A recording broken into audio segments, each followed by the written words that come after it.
recording. Hey everybody, we're back. It's another audio. It's me, John.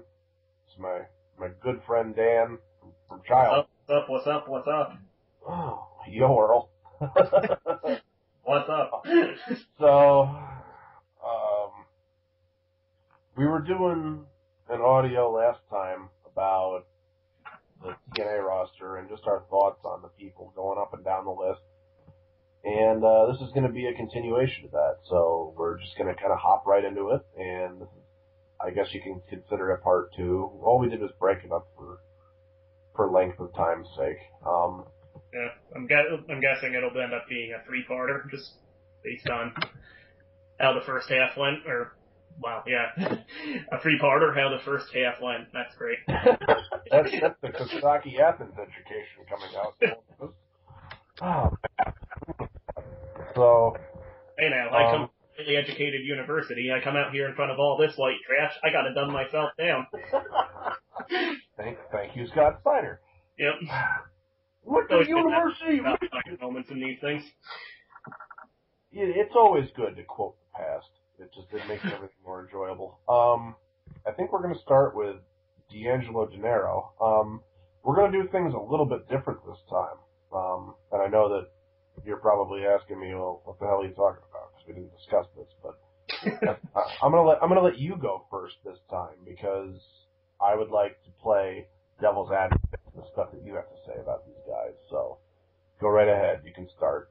All right. Well, first up, as you mentioned, we have the Pope D'Angelo Dinero. My first thought on him is underutilized. We haven't really seen a whole lot of him since his feud with Devon ended at Genesis, and I actually enjoyed that feud quite a bit, especially how personal they made it with the involvement of Devon's kids, and we haven't really seen a personal feud go the family route and really be successful with it, probably since Raven and Sandman back in ECW. I know they tried it with Mysterio and CM Punk and a few other times like that to varying degrees of success, but I actually enjoyed that rivalry quite a bit, and Dinero, fantastic at performing his character. He definitely has that cool bad guy thing down, and would really like to see a lot more of him, whether it's in the TV title division or possibly in the next few years moving up to the World Heavyweight title team. Your thoughts? Okay. Dinero reminds me a lot of, I guess of a caliber of like a Scott Hall when he was Razor Ramon and busted on the scene. He's got so much potential. He's somebody that you can immediately identify and go, oh, that's him. He works very well and is super over as a face, I would say right now. That's the better angle to go with him. That whole mix-up that they had with him and Samoa Joe switching their roles was really stupid. It didn't do anything for them. Yeah. That was trash, and I do not like any of that. The fact that he was in a program with Devon and his kids for so long, I guess it had a cool payoff, and that you don't see that kind of shit anymore. I mean, the last time we saw kids was when Jarrett and Angle were having a feud, and I'd really not like to think about that at all, because that terrifies me. Yeah, I tried to forget it, but I couldn't, because it was like a fucking year-long feud, so. Although I think my big beef with that one, this is going off on a tangent again, but I remember, I think I want to say I was watching that one with you, if you were back in town for that one. On Impact, they had the scene where Karen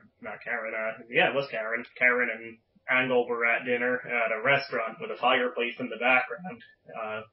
I messed it up again, didn't I? It was Karen and Jarrett were at dinner, and there's a fireplace in the background, and I just kept thinking, please have Kurt come down the chimney. Please have Kurt come down the chimney. Didn't happen. No.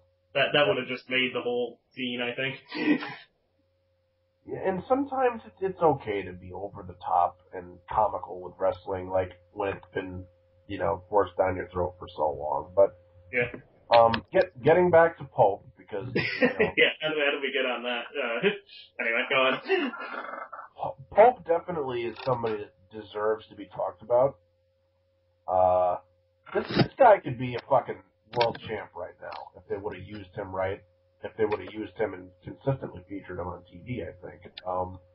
And you know, back when Hogan and Bischoff first came to the company, they did that like supposed ranking of the top 10 contenders.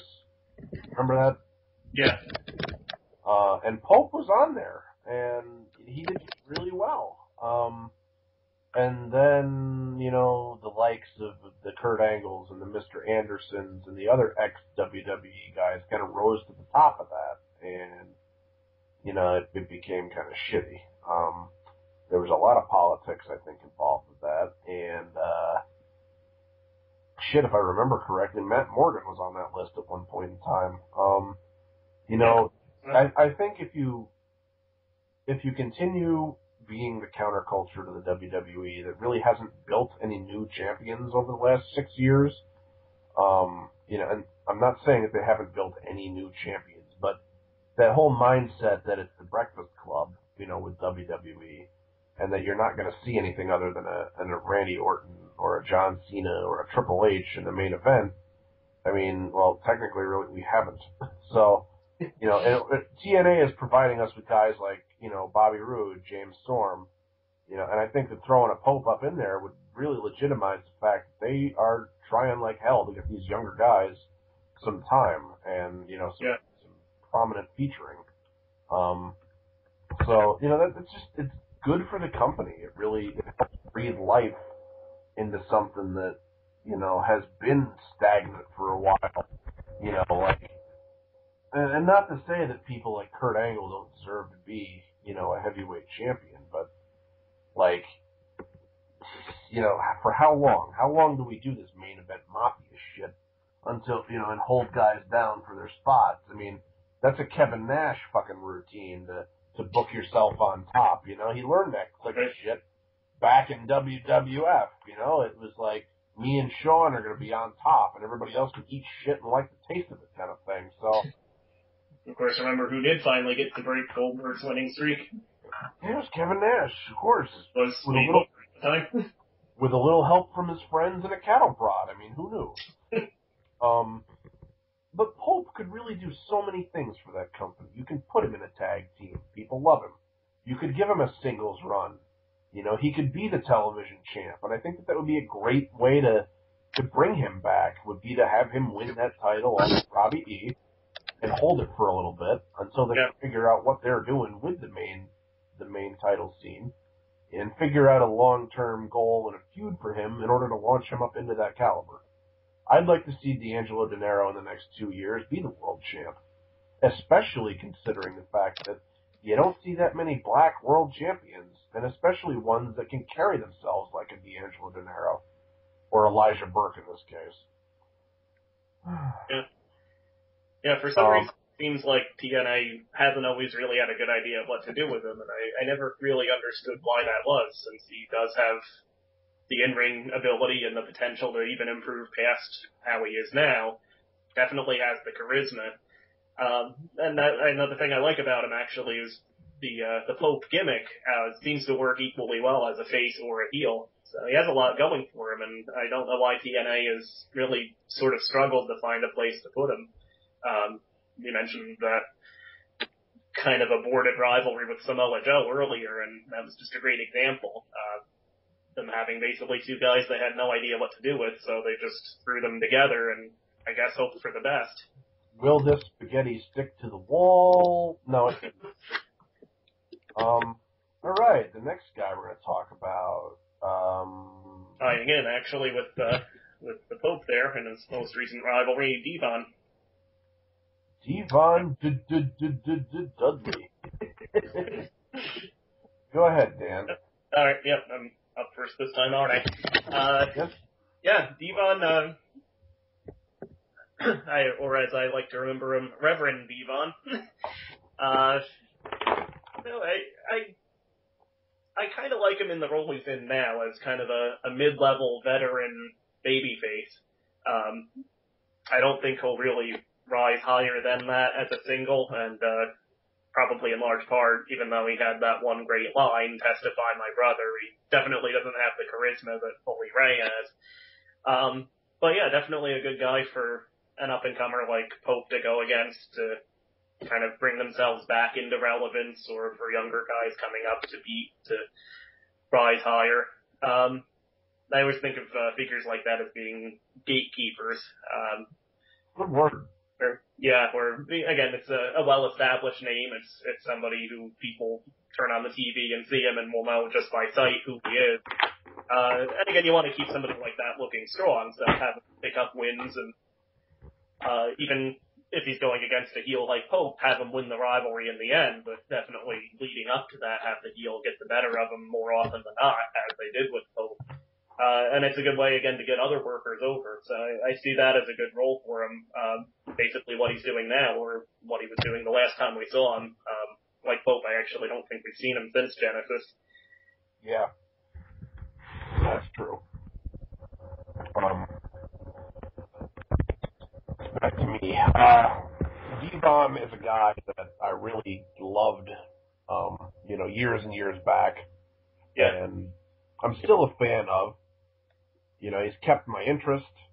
The fact that he and Bully Ray were 23 or 24-time tag champs, that's a fucking accomplishment. Yeah. Most tag teams don't stay together long enough to have fucking 10 title reigns, and that was... Yeah, some of them never won, like Crime Time. Yeah. I remember the last tag team that had, a little bit of dominance and a black person on it was the world's greatest tag team with Charlie Haas and Shelton Benjamin. Mm-hmm. They had some success. And before them, anybody with some black members on it would be Harlem Heat. They were 10-time WCW tag champs. Got to throw it out there, so you know what shirt I'm thinking of. The Acolytes, right? Farouk, Bradshaw. It was a good tag team. With possibly the worst T-shirt of all time. And again, you know which one I mean. Oh yeah, I know. And there was actually, since we got off on that tangent, I will mention, I actually saw at that TNA house show we went to, somebody wearing that shirt in the crowd. And if you don't remember this shirt, it said, had the APA, Acolyte Protection Agency logo on it, and then below, it was essentially a road sign reading, "Always pounding ass, bar, and grill." And I always just imagined them bringing Farouk and Bradshaw like the test copy for that shirt's image, and, "Hey guys, here's their new shirt, what do you think?" And Farouk just saying, "Damn." So that guy, whoever that guy in the crowd was wearing that shirt at the house show back in December, I gotta give you credit. It takes a real man to wear a shirt like that in public. Yeah, really. I mean, that was hardcore. D-Von is the kind of guy, like you said, to keep him on the roster, let him be that pivotal kind of, make or break character for somebody else trying to get their fucking wings in the business. He's a veteran. He's good at his position, knowing that, and I don't think that D-Von is at all selfish. I've never seen anybody, bitch about him being a selfish kind of person or a backstage politicker even. I think that he eats and breathes the business, to be fair. It's been good to him. I think that he's the kind of guy that wants to be good back to it. And, I really don't have a whole lot to say other than positive things, but if I was to say, something really prominent or important about D-Von, it would be that he'll never be a Ric Flair, he'll never be a singles main event title holder, competitor kind of guy, but he's a person that has a place on the roster, and, it really would help, not that TNA's card structure is, in dire straits right now, because at least they have, the X Division, the undercard, and the main event scene kind of well played out if you compare it to WWE, where you would go, wait, who the fuck's where on this card? You don't know. Because you've got, like, two guys on top, and everybody else is just kind of like, throw them. So definitely, I like the fact that D-Von is with TNA. I think it's a good move to keep him there, and it's a good fit for him. So yeah, who's next? Yep, who is next? We've got the finest thing in life, Douglas Williams. Oh, you. Oh, right, sorry. Let's see, Doug Williams. Very solid technical wrestler, which in American wrestling is becoming a bit of a rarity in recent years. So that's, I'll say, for me, who always enjoyed that style, a big point in his favor. yeah. Definitely a veteran, too. He's been around a pretty good number of years in Ring of Honor and various other indies, and I believe in European and certainly in British independent promotions. Definitely a good guy to have around on the X Division roster, both to provide that sort of contrast in style versus a lot of the high flyers. Decent mic worker and can get himself over, especially as a heel. I do think he works better as a heel than a face. I wouldn't mind seeing him get another X Division title run as a heel than have, a few up-and-comers kind of vie for the title. One of them, of course, beat him to put them over. But probably not anytime too soon either, just because of how strong Austin Aries' title reign has been. Yeah. Yeah, go ahead. Yeah, when you say inject them back into the X Division, you also got to take into account, who's in the X Division right now. And, Austin Aries is in a league of his own. It's the cold hard truth. And not that Douglas Williams doesn't deserve to carry that title and doesn't deserve a place at the top of that division, or even, he could be a television champ kind of guy, I think, too, but yeah, I don't think that Douglas Williams will ever be in the main event.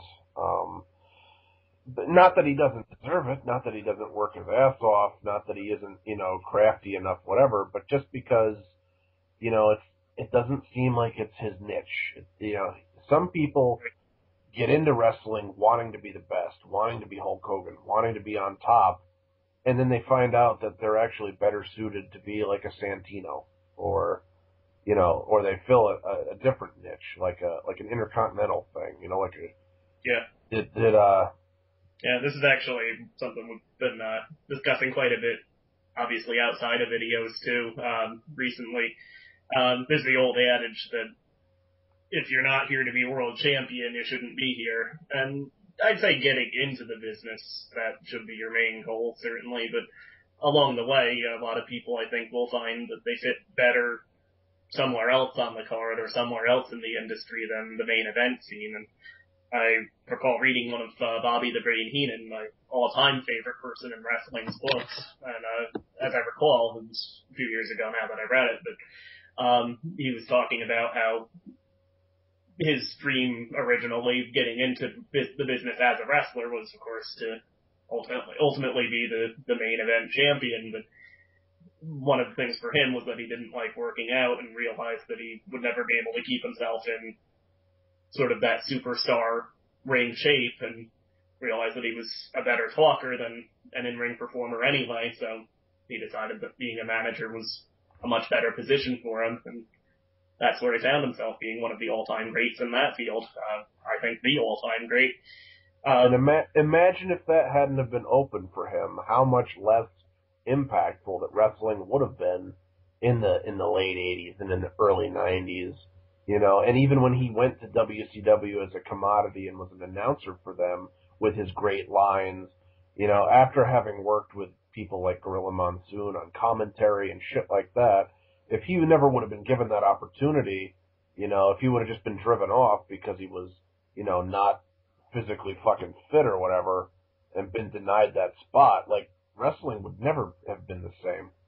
You can't just find another person like him to plug in, Yeah. And I think that, we're still talking about that niche, finding that spot in the business where you belong, and I think that, everybody's better suited for different things, Not everybody can be a high flyer.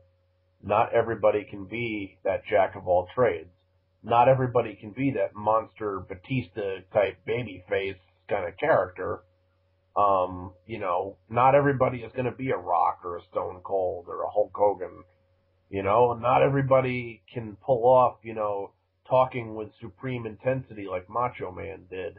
Not everybody can be the arrogant, you know, $1 million man, you know, and pull that off great. You know, so it's like you discover where you fit in, the best thing for you, and you just kind of go with it. And it's not shameful to be Ricky the Dragon Steamboat. You know, you might not have ever held the fucking world title 20 times in your career, but you're definitely on that list of people that, you know, helped make the business what it is today, and you're in the Hall of Fame. I mean, come on, is that not good enough? Yeah. For somebody like Doug Williams, going back to, I guess, the original topic there, yeah, I definitely agree. I don't see him ever being a main eventer or a world heavyweight champion or anything. And he's also not the youngest guy on the roster. I want to say he's about 39 years old or so, which in wrestler terms, at least, is sometimes getting up there. You have a shelf Just in life. personal life, it's not seeming so old to me anymore, but in terms of being a wrestler, it's usually past the halfway point of your career at the very least. So if they ever get the X Division roster deep enough to have that much structure within it, I could actually see him being a guy, kind of like we were talking about Devon, being kind of a gatekeeper, like a sort of a grizzled veteran who can be sort of an upper mid-level guy that other people can beat on their way to the top title. I don't know whether the X Division will ever have that many people in it to have that much structure, but if it ever did, I think that would be a good sort of perfect fit for him. The thing with Williams, too, is that given his size and his age and his circumstances, you know, you could still put him with a roided out freak like Rob Terry, let him do the talking, and get this other guy over. You know what I mean? Like, it would make perfect sense. And I really wish that wrestling was at a point in time where managers and valets and shit like that were used, made a difference, because our next person that we're going to talk about is definitely somebody that can get, you know, that position, you know, and get heat and draw the right kind of response from somebody. And he's doing it with his own son at the moment, and that would be Eric Bischoff. So take it away. Well, actually, so as not to break your flow there, I'll actually, just for this one on this video, I'll let you go first. Oh, okay.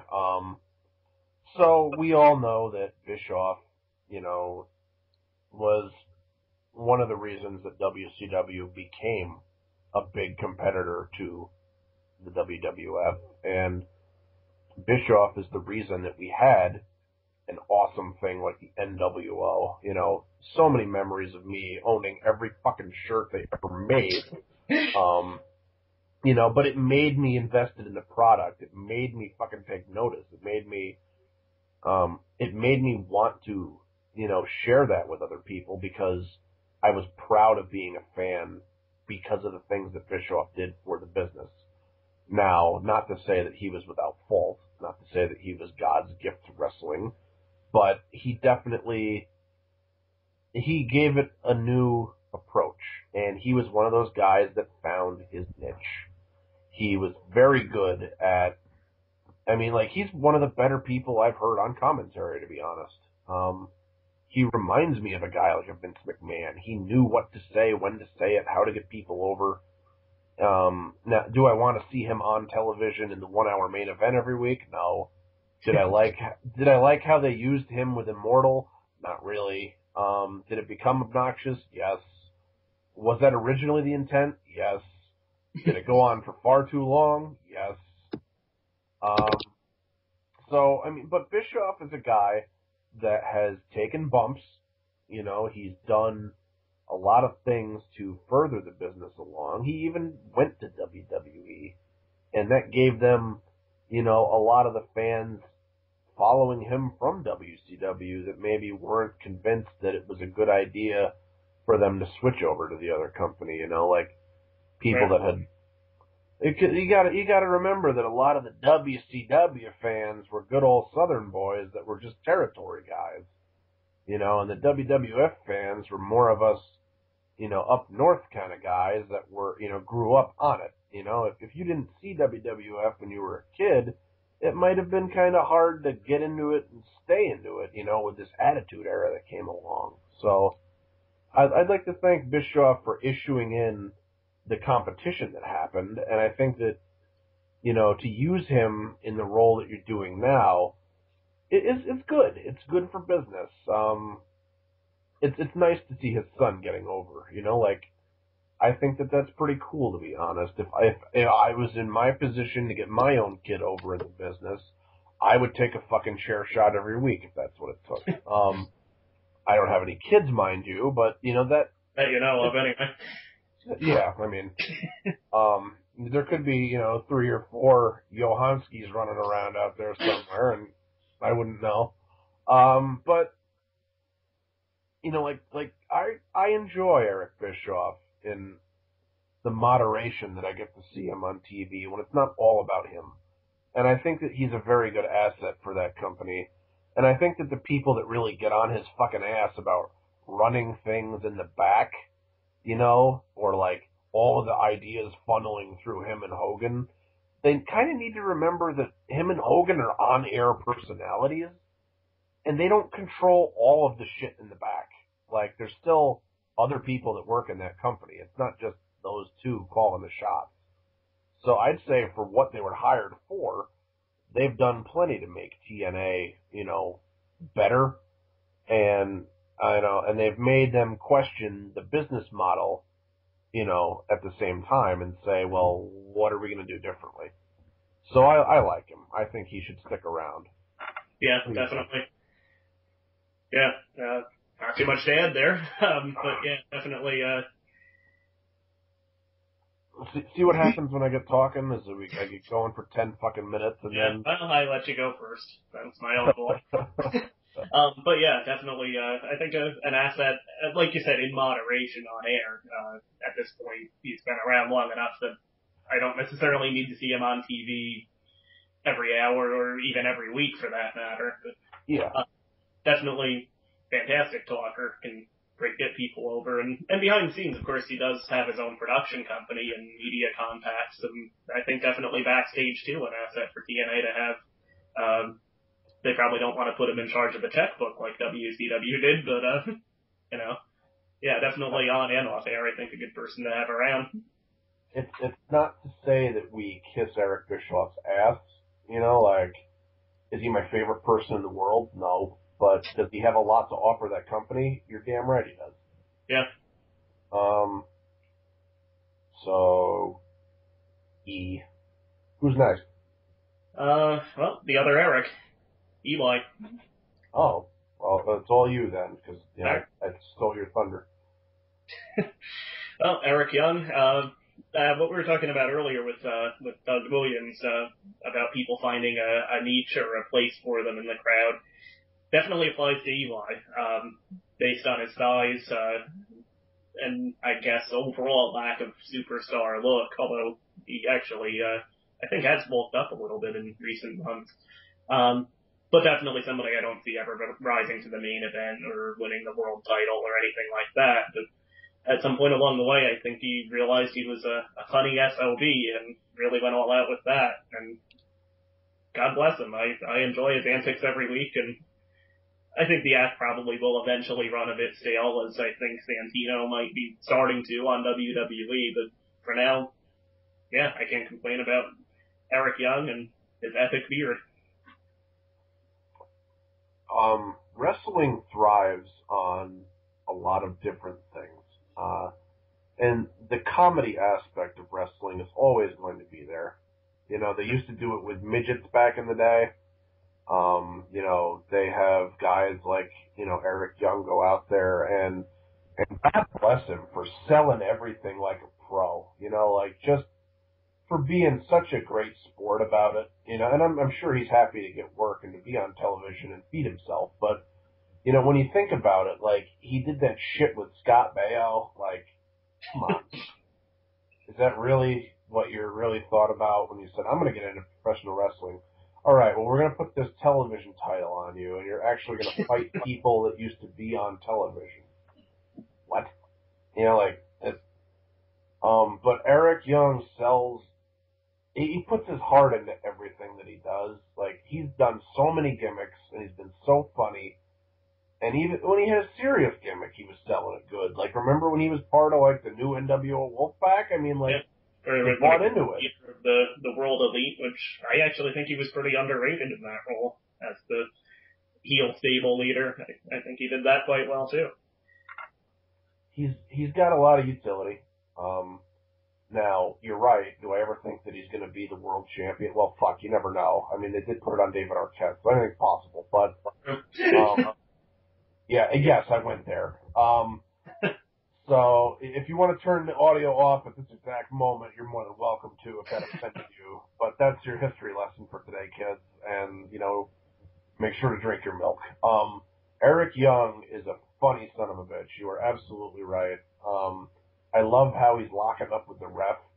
You know, like, it cracks up every time. Then he's getting the ref in the corner and counting on the ref to break the hold. And I'm like, what? You know, things to do with that. You know, like, it's just, it's hilarious. And another one of my favorites when Orlando Jordan was still around as a tag team partner, and OJ had that weird set for his talk show segment with, like, the mannequins and homoerotic poses in the background and stuff. And then him and Eric Young come out for a tag match, and Eric Young brings one of the mannequins to the ring with him. And Jordan's looking for the tag, and Eric Young, like, positions the dummy on the apron, so he actually tags the dummy in, and then he throws the dummy into the ring, and that was funny. It's just, you know, like, you can always expect the unexpected with Eric Young, and I really enjoy him as a talent. Yeah. I wish they would find something for him to do. He's so over. Yeah. I know, you know, a lot of people don't like him because they're like, come on, be serious, bro. And, you know, it's just like, you know, there is a lot of serious going on, and I think that he really helps to balance out the equation so that it's not all really heavy shit all the time. Like, you know, you gotta be able to go in variation. You gotta be able to have a cage match where you bust somebody's fucking nose open, but then you have, you know, the funny run around the ring kind of antics too a little bit. Yeah, even, I don't think they needed to do it 2 weeks in a row, but even the first match, with Angelina 2 weeks ago or 3 weeks ago, whenever that was, we all knew how it was gonna go because, you know, this is Spike TV and WWE already burned them with the infamous HLA segment. We're not gonna see an actual intergender match, but, it was the first time I think I've ever seen the 20-minute stall, the old Larry Zbyszko standby, actually work as a face move, as Eric Young was locking up with the ref and then locking up with, like, people in the crowd and just doing everything he could to stall the match. I thought it was great stuff and it was very entertaining. Again, they did the same exact thing, more or less, the next week, and that probably wasn't necessary, but for what it was fine. So, we're on E? Yep. E. Actually, that was, these are all Eric's, it looks like, so we're on to G's, with Gail Kim up first. And I guess I'm up first still. Sure. So Gail Kim, of course, relatively recently, within the last year, essentially tried to walk out of WWE because she felt that they weren't using her to the best of her abilities, and they wouldn't actually grant her a release, but made her wait out her contract, and when that finally did expire, she jumped to TNA. And a lot of people, based on, I guess, I don't really follow Twitter, so I don't know how often she's done this, but I guess she's fairly often not really trashed WWE. Well, I guess she has for all intents and purposes, as far as how they used her, and felt that she deserved a better spot. And I guess a lot of people online have kind of turned on her for doing that so much, but I think she's really proven her point since she's come to TNA and really has been doing some fantastic work. As women's champion, especially her matches against Mickie James have been sometimes highlights of the night as far as match quality goes. So I'm actually enjoying her work as women's champion. I'm glad that she has a new challenger with Tara now as number one contender, and hopefully that'll keep Mickie James away from the title picture for a while, just so we do see something different. But yeah, I've really enjoyed her work since she's been back, and she's somebody who I didn't necessarily dislike or anything before, but I never put a whole lot of thought into Gail Kim, and now that we can see what she's actually capable of, I actually probably would say I would consider myself a fan of her.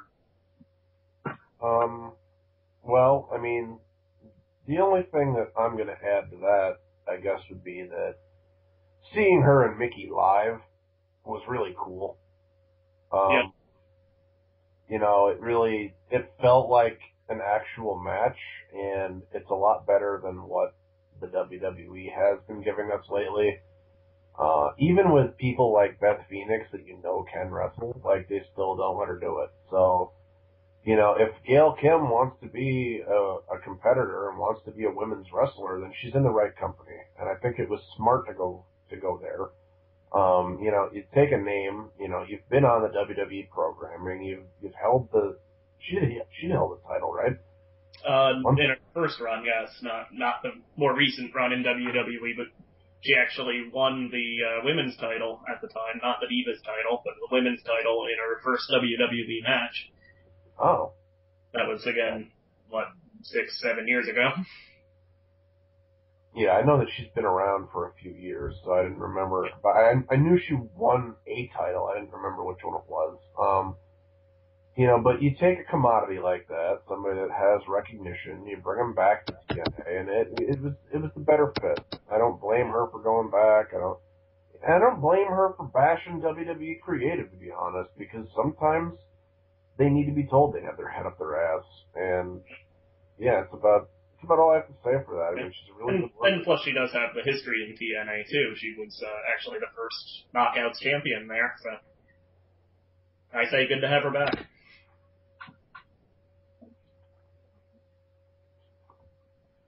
Who's up next? Yeah, I guess we're on to the next one. The other Bischoff, Jr. Garrett. Okay. Well, you want to go again? You keep forgetting, don't you? Yeah.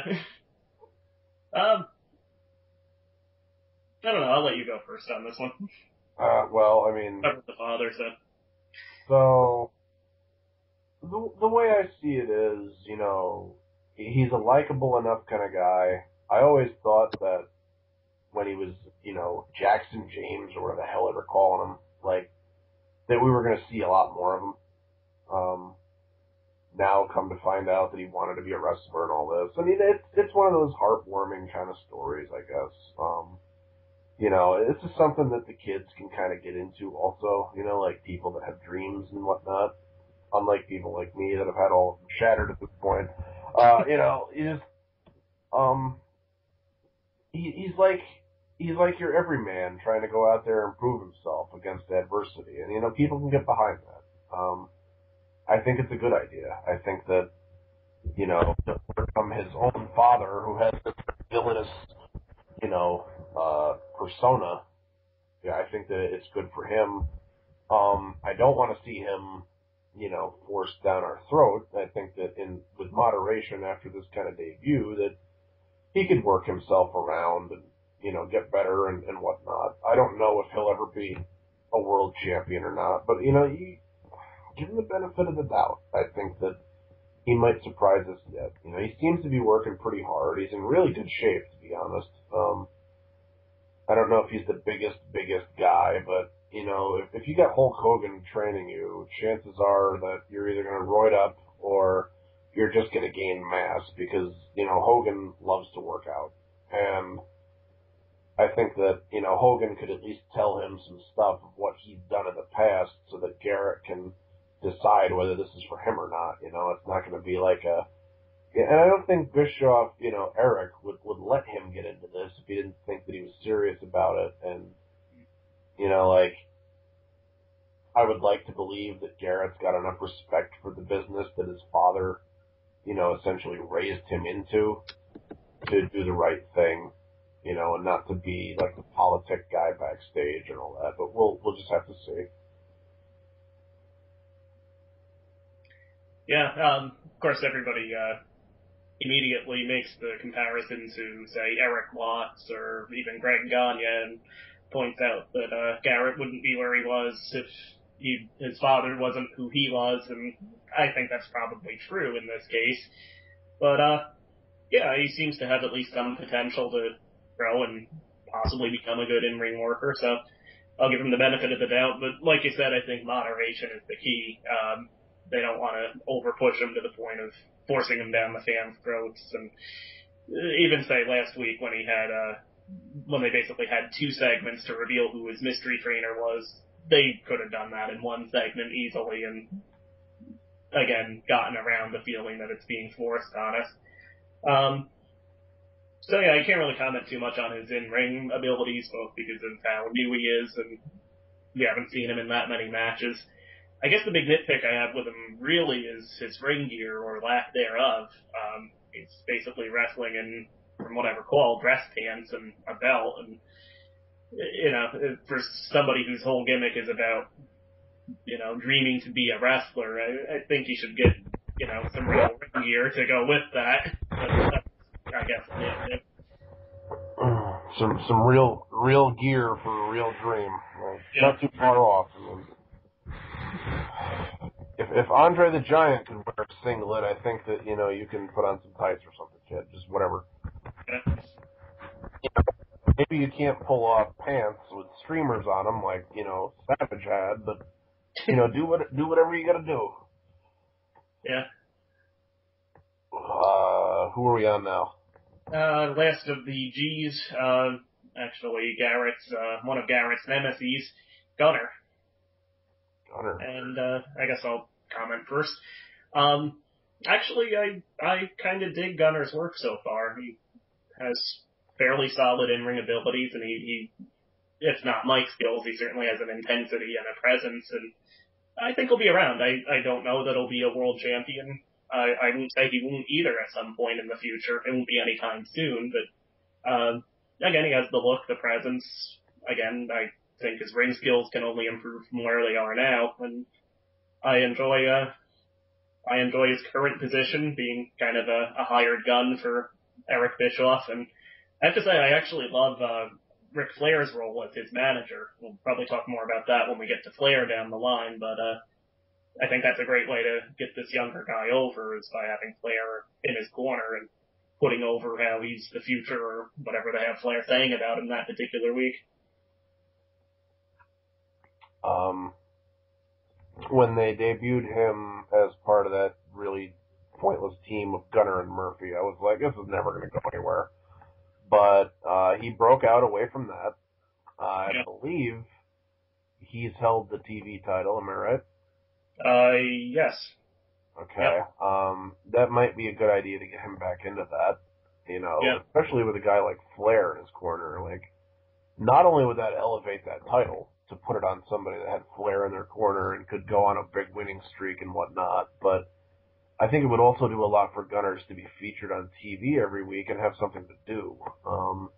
When you're trying to expose a new guy and build him up, you know, you need to have a fucking logical plan for what they're going to do. So, you know, to have a guy like Gunner out there that has a lot of potential, you know, and I'm not going to say either that he's going to or not going to be, you know, a world heavyweight champion. I would lean more toward it could happen than it couldn't, but I don't want to, like, you know, put my fucking foot in my mouth 10 years from now if he becomes somebody more like $1 Million Man that was up chasing it but never held it. You know, just some people either have it or they don't, and he might need some tweaking with the gimmick, and of course he'll have to get rid of Flair at some point, which, you know, will probably decrease his popularity more than it helps him. It just really depends how it happens. But I think that he can go places. He's got a definite, you know, spot on the card. He's got a spot in that company, and again, it's, you know, even with all these people we've talked about so far, I think we really started to focus on it. We talked about Douglas Williams, but, you know, it's about finding your niche. It's about being, you know, becoming who you were meant to be for that company, and not everybody has to be a world heavyweight champion for the business to grow and for everyone to be successful. Yeah. So, there you have it. And I think with Gunner, I definitely agree that, he has places to go from where he is now. How far that'll be, I guess we'll just have to wait and see. Cool, bro. All right, so into the H's, and up first, the other half of Mexican America, Hernandez. Oh man, oh man, oh man. I'm gonna take over. I'm gonna steal the wheel here. Go ahead, bro. So we all know that Hernandez was part of the tag team with Matt Morgan. We all know that Hernandez had the blow-off feud with Matt Morgan. We've seen his work. He's supposedly big in Mexico. But to be completely honest with you, I think that Hernandez is a waste of space on this roster. I think that they could get somebody else in there that knows what they're doing and isn't going to injure people. I think that he's reckless. I think that all of his time that he's supposedly spent, in Mexico and working on his craft really hasn't paid off.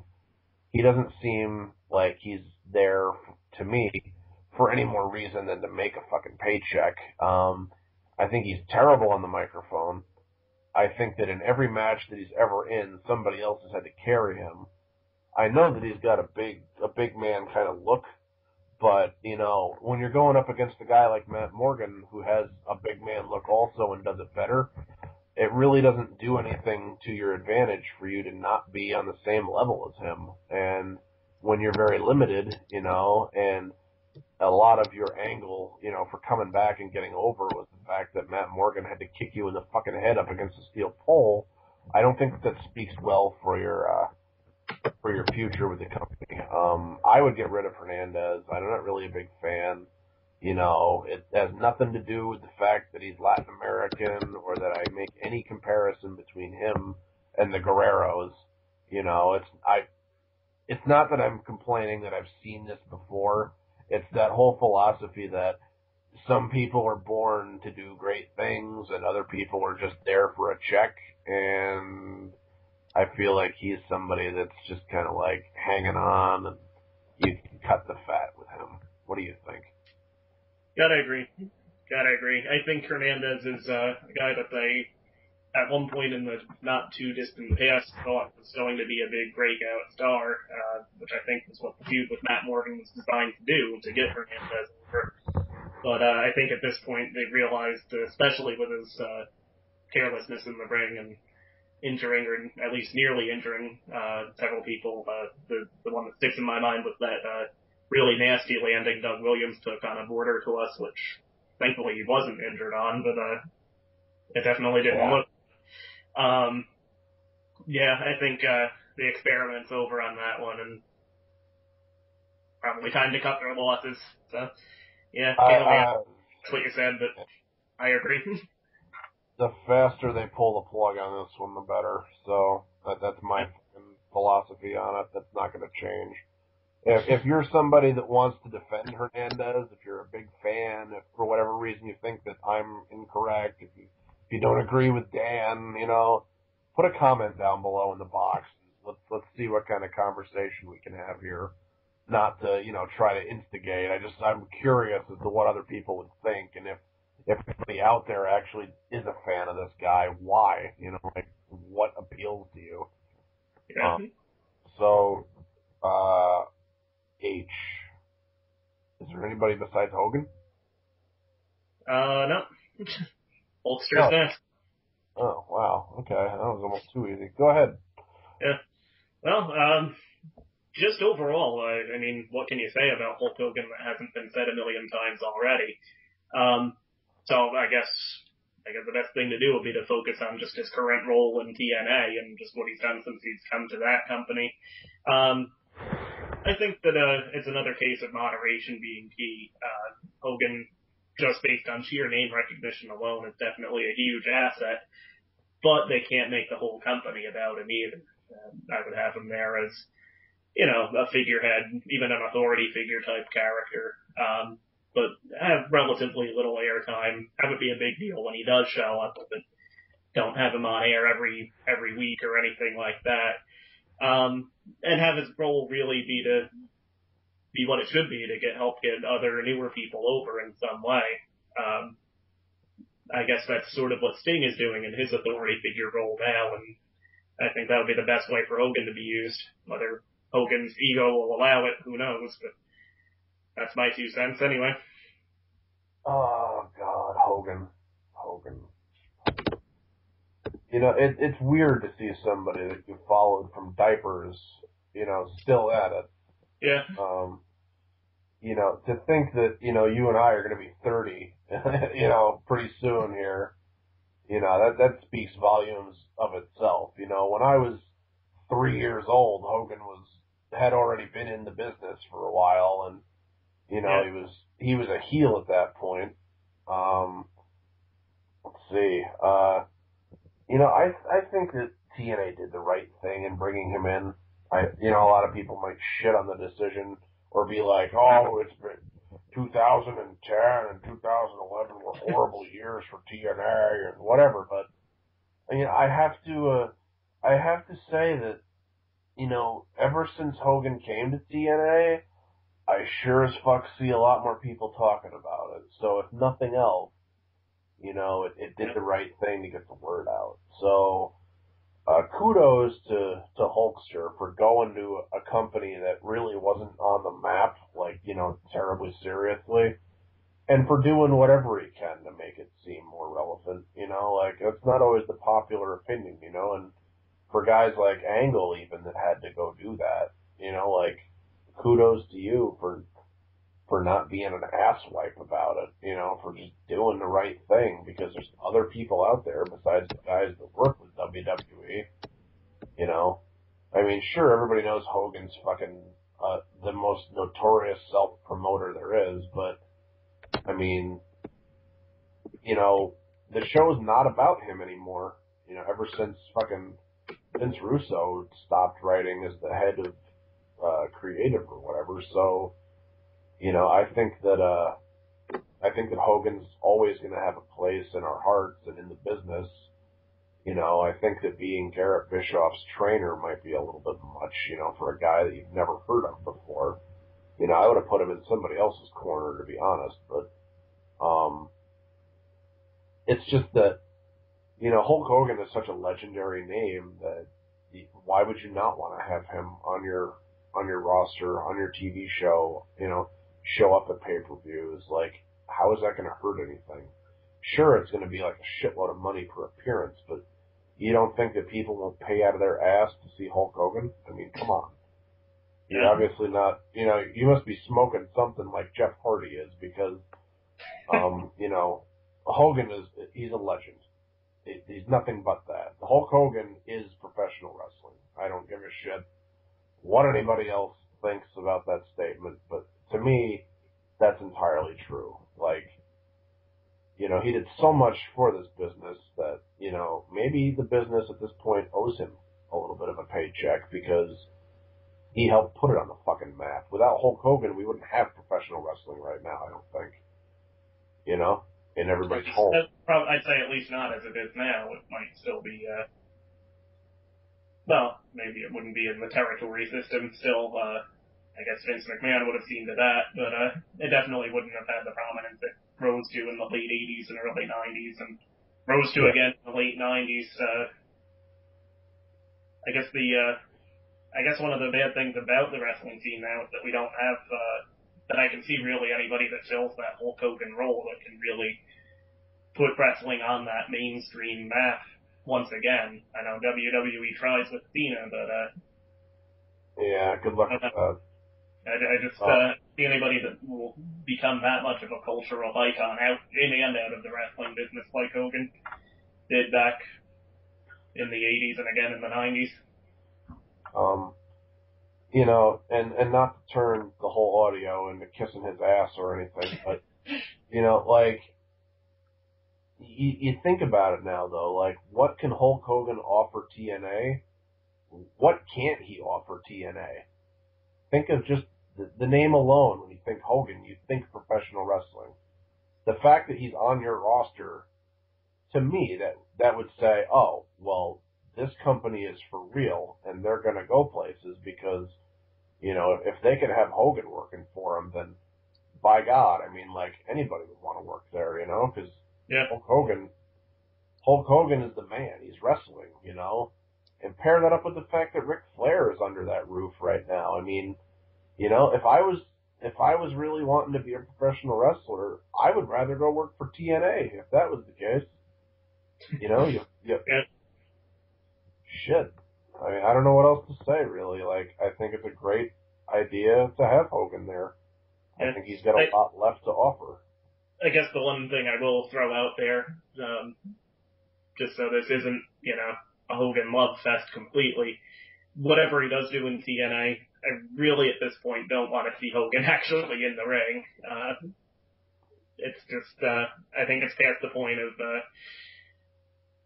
him really being able to contribute anymore in the ring, both physically and, again, he's done everything that any wrestler could ever aspire to do, but again, I want to see him, still able to walk and all of that too, so I think a non-wrestling role is what he should stay in for all intents and purposes. When a guy has 8 back surgeries over the course of a year, it's time to hang up the fucking boots. I'm just saying. But, love him or hate him, you still know who Hogan is. And I don't think we'll ever have another Hulk Hogan. I don't think we'll ever have anybody that comes close to being the next Hulk Hogan. Yeah. As much as they try to force Cena down our fucking throat, it's not going to happen.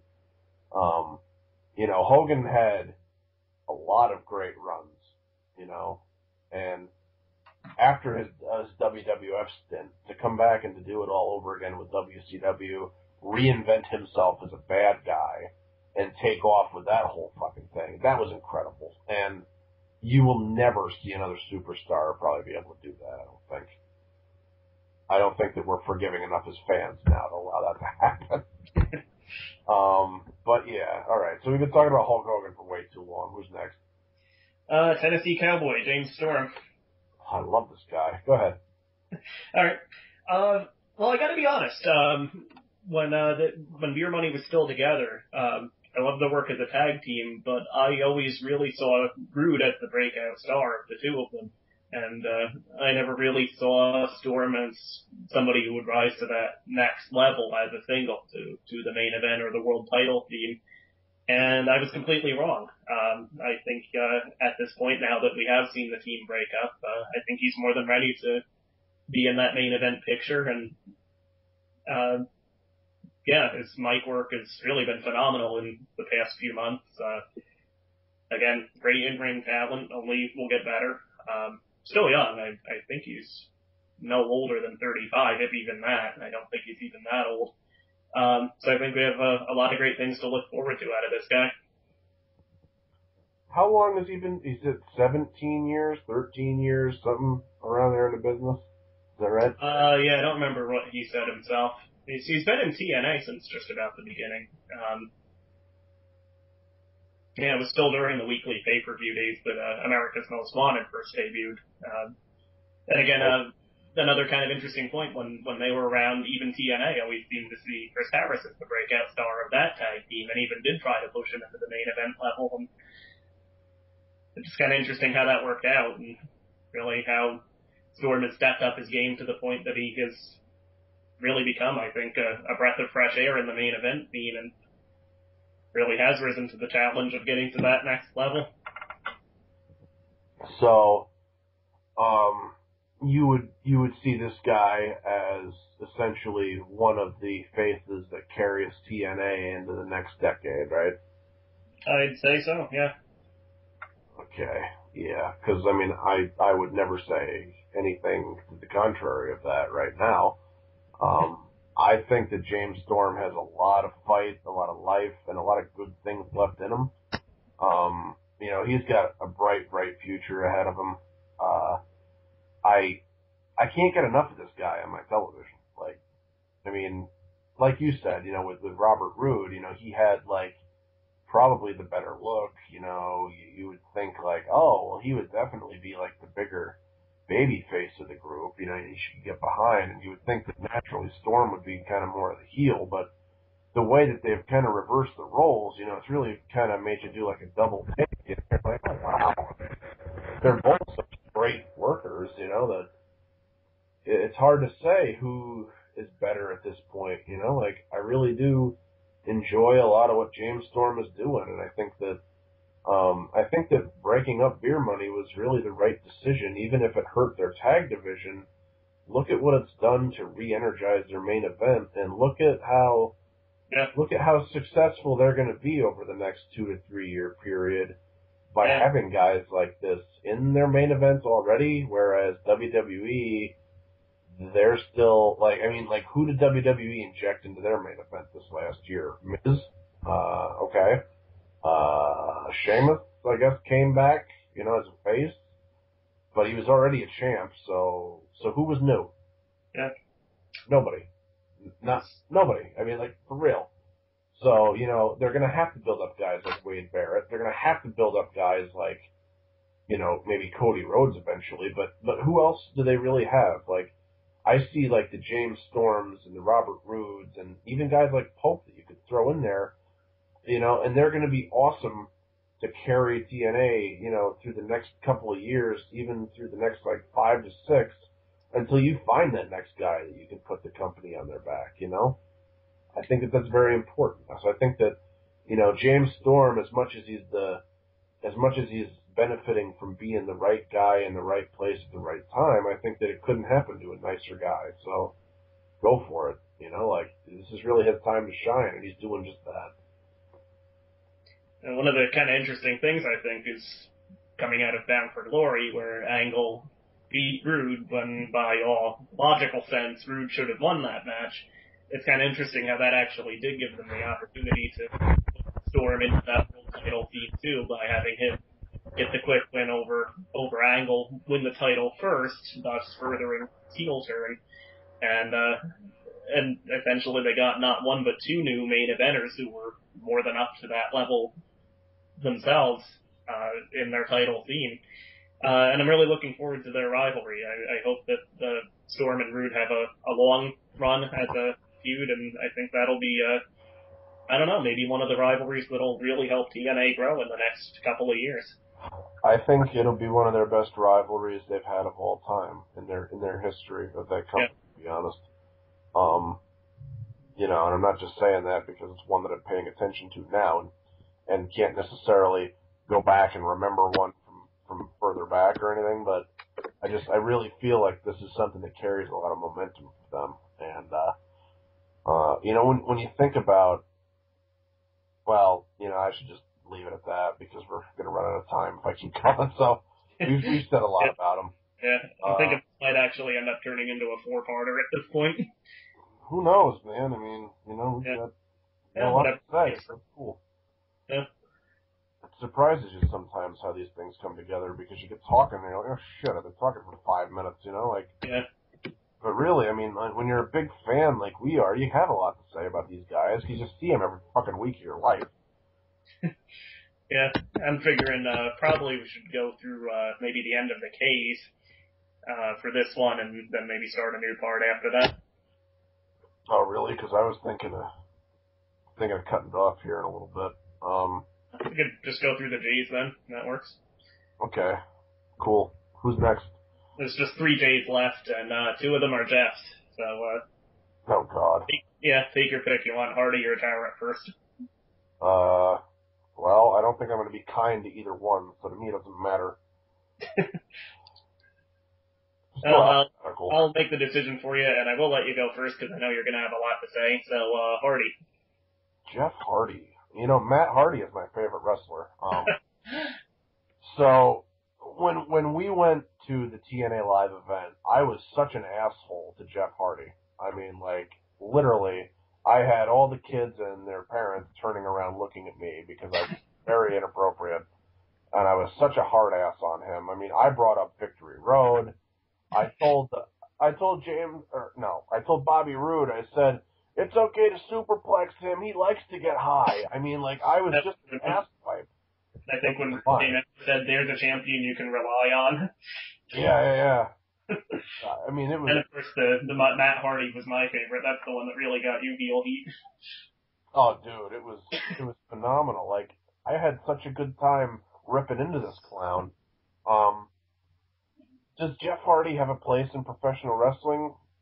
To me, it's in the history of professional wrestling. I don't think that, realistically, that he's got a whole lot left to offer. I see him as somebody that's a burnout, somebody that's like a pill popper, somebody that gets high, somebody that's irresponsible, somebody that should not have a place in this company, somebody that took a lot of the prestige that the company had and probably flushed it down the toilet. It really made that World Heavyweight Championship look like shit when he lost it to Sting in 20 seconds. Not being fit to compete. When you're the champ, you better be damn sure fit to compete. When you're high as a kite, there's no excuse. You are the face of the company when you're the champ. You're carrying the fate of everyone else in that company on your back. They trusted you to represent them. To slap everybody in the face like that and piss all over them? Fuck you, Jeff Hardy. You should probably stay out of wrestling forever. If it was up to me, you'd have been fired, probably when you started. I don't know. I just don't, for him to have this momentous comeback and, to triumph over adversity and all this other shit, that's a heartwarming story and all, but dude, you fucked up more than once. Get over it. You made a lot of money doing wrestling and you spent it all on fucking drugs and shit. I know I'm sounding really harsh right now, but, I do not enjoy him anymore. He was pretty cool when he was in the tag team with his brother before they all went fucking drug binging to hell and got caught up in some really bad stuff. And, sometimes you can forgive people, but this guy's screwed up so many times. WWE won't touch him with a 10-foot pole. He's not a role model for the kids that are, chanting his fucking name. There's a bunch of fat emo girls in the audience that wear his fucking armbands and want to be goth like him or whatever, and it's sickening. Really? He's not even all that great of a performer. He's a spot monkey to begin with, there's other people that deserve that spot. I guess I'll leave it at that. So tell us how you really feel. Don't sugarcoat it. Just let it all out. Yeah. Well, for me, I do hope the guy in his personal life can clean himself up, and if he can, God bless him. But what happened at Victory Road was a huge black eye to TNA, and I think only now they're really starting to finally recover from what happened there. I won't say he should be completely blackballed from the industry. If he screws up again, then I don't know how many chances that'll have been, but, well, be that as it may. But yeah, I definitely, even if I did bring him back after that, which of course TNA did, I definitely wouldn't have put him in the title feud right away. I think he has to improve himself a lot more to even get close to the main event picture than they made him sort of repay his dues. So yeah, I'm hoping that against all odds they end up reshuffling the feuds to get him away from the title picture. And otherwise I can't really add too much else. I guess I'll just end that one with the joke we had.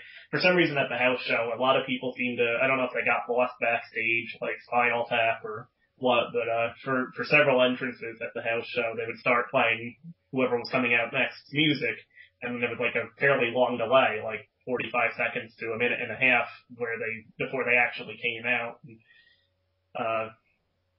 my joke there was about him, again, getting lost backstage and, somebody having to find him by seeking out the guy with the Dayglow swimsuit and the Junkos he hadn't changed since 1999.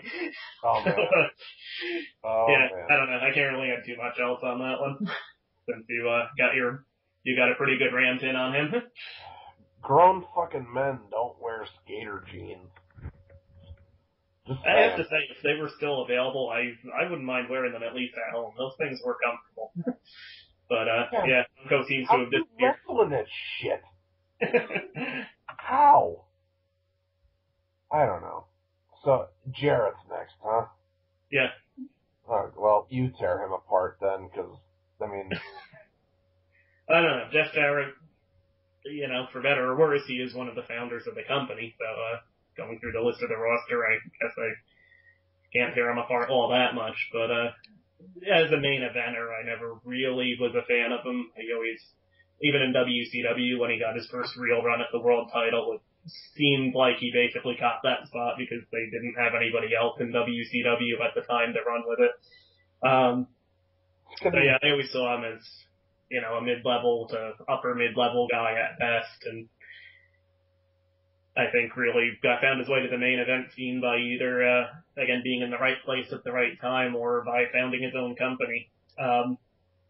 I can't really say too much bad about him as a performer, but there was just, I don't know, he just never quite had that it factor for me that really make him believable as a world champion type. Jeff Jarrett is a guy that I don't know how the hell he got to where he is today. And I guess his daddy was a promoter, is that right? Yep. Jerry Jarrett, or what the hell his name was? Yeah. And then he wanted his son to be a star, so he forced him, you know, down somebody's throat, and then somebody took notice eventually. And sure, he competed in WWE, but he never meant shit there. He always had that guitar that he never fucking could play or use or any of that. I mean, that was his calling card. Fuck off. Honky Tonk Man did it better.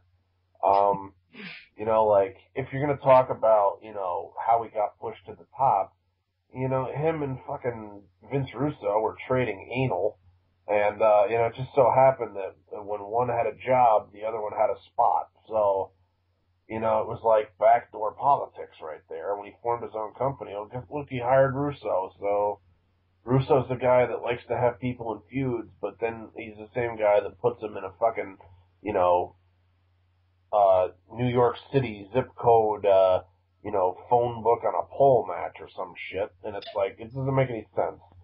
You know, for all it's worth, if you read my blog, by the way, you'll probably pretty quickly learn of my hatred of the pole match.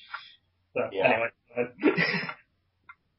I mean, like, the only thing I can say is thank you, Jeff Jarrett, for having sense enough to create a fucking company where you could have, you know, supposedly down the line competition to WWE.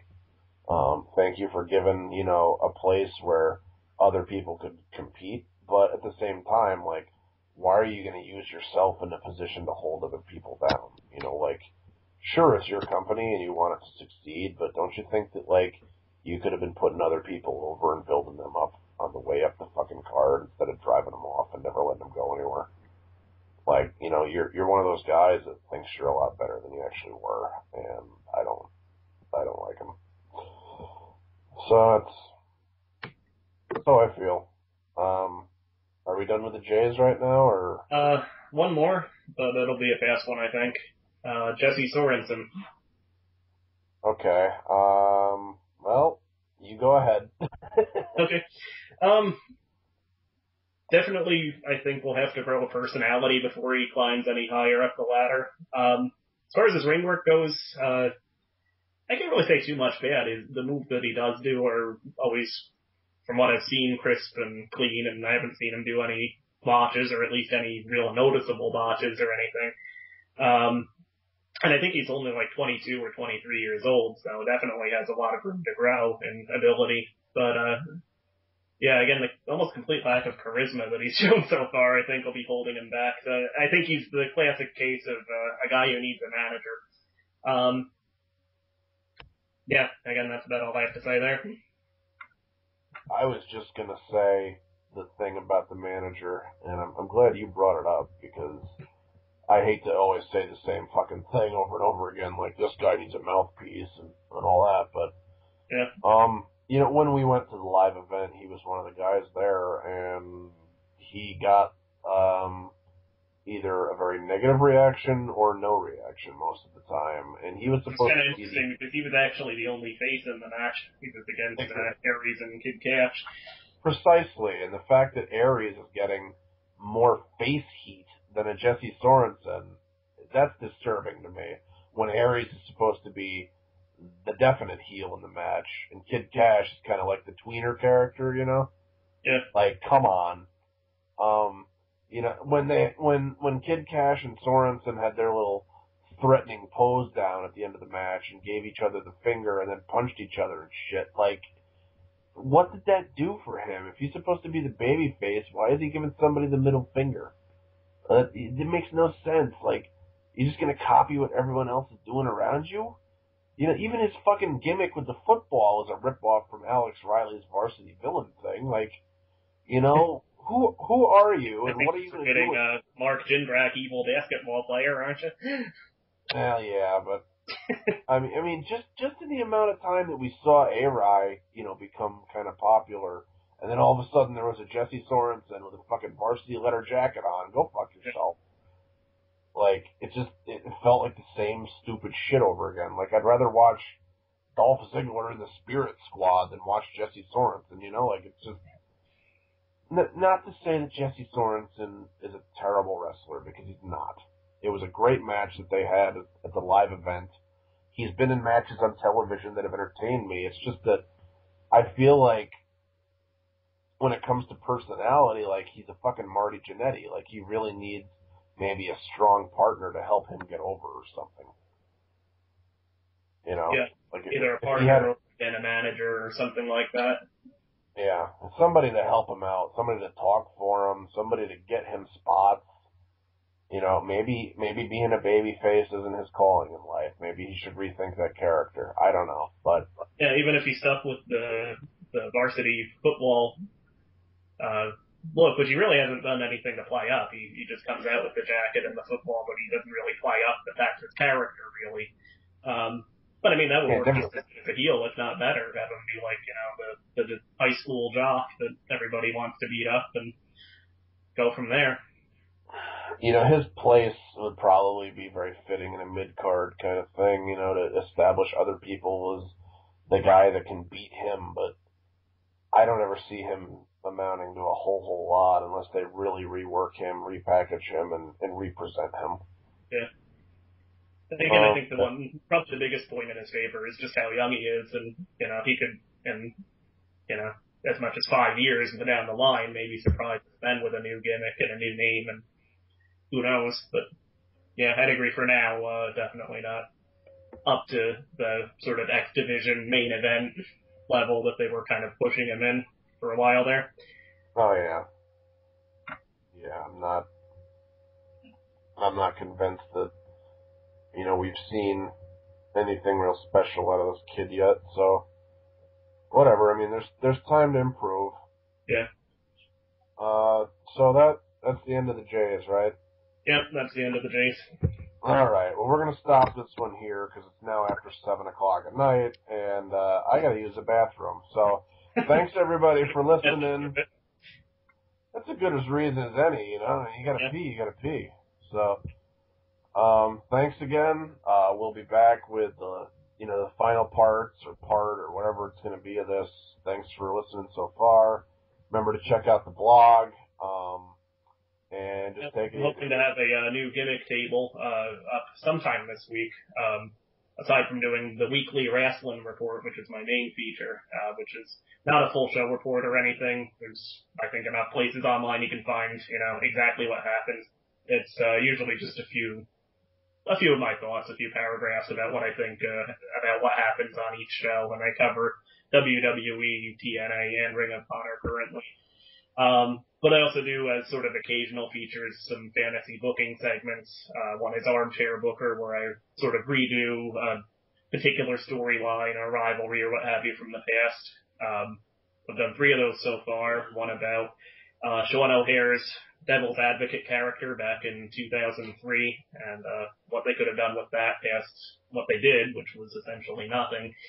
I did one where I rebooked the Nexus storyline from 2 years ago, and the last one was actually, believe it or not, about the Kiss Demon in WCW. Maybe I'm the only one who even remembers the Kiss Demon, but if you want to read about it, there you go. And then my other booking segment is the gimmick table, where I basically take a particular gimmick that maybe could have been done better, maybe didn't quite work out, and kind of retooling it to the point where maybe it could have gotten somebody over better. And I've done one of those so far about, someone we'll talk about hopefully very soon, my personal favorite lady of wrestling currently, Winter. But I'm hoping to have another one of those up sometime this week, and if you want to know who it'll be about, you'll have to check out the blog at dantalkswrestling.livejournal.com. And with that, I think it's a wonderful place to end. Thanks for sitting through this. Thanks for talking to me for so long, Dan. And Yep. We'll see you next time. Yep. See ya.